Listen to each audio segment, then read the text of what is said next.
Self-love at self-improvement ang pinagkakaabalahan ni Task Force Firewall star Kylene Alcantara, kaya focus sa hobbies at pagtulong bukod sa kanyang trabaho.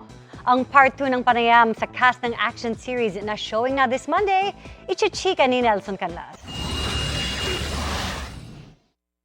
I'm always naman in myself lover. Ibang klaseng love ang gustong pagtuunan ng pansin ngayon ni Kylene Alcantara sa kanyang mga social media post.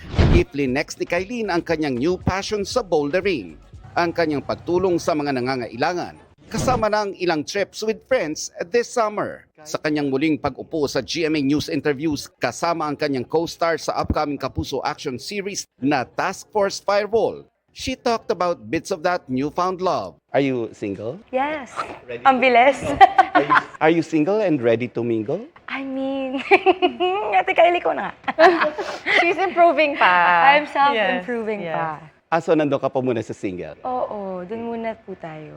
Wag muna or talagang... Huwag muna, Lord. Please, Lord. Kasi madali ka ma-in love. And then when I love, I really love a person. Like, because I feel like I have too much love to give.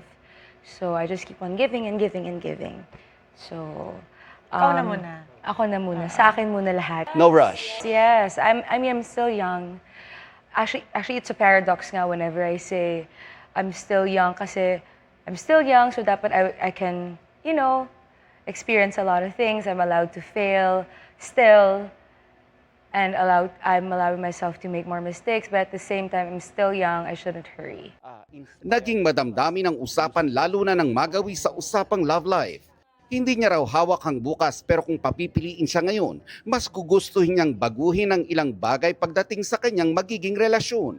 But do you see yourself being involved again with a public personality?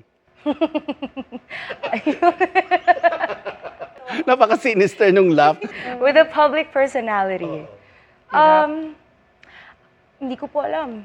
Honestly, hindi ko po alam. Depende kung sino po ang ibibigay ng ating Panginoong Diyos. Hindi ka ba na-burn in the past na parang it gets to be public because you're with a public personality? Maybe that's the reason why I'm self-improving. Taking Perhaps, time. yeah. Because parang masyado na pong out there. I mean, I know that we're public figures, but we're not public properties. Kung may mangyayari man in the near future sa aking love life, siguro pang sa akin na muna po yun. Hindi ko na siya ipopublicize that much. Sa ngayon, abala sa trabaho si Kylene kabilang ang Task Force Firewall na definitely one for her books. Ako po si Callie Sandoval, and I am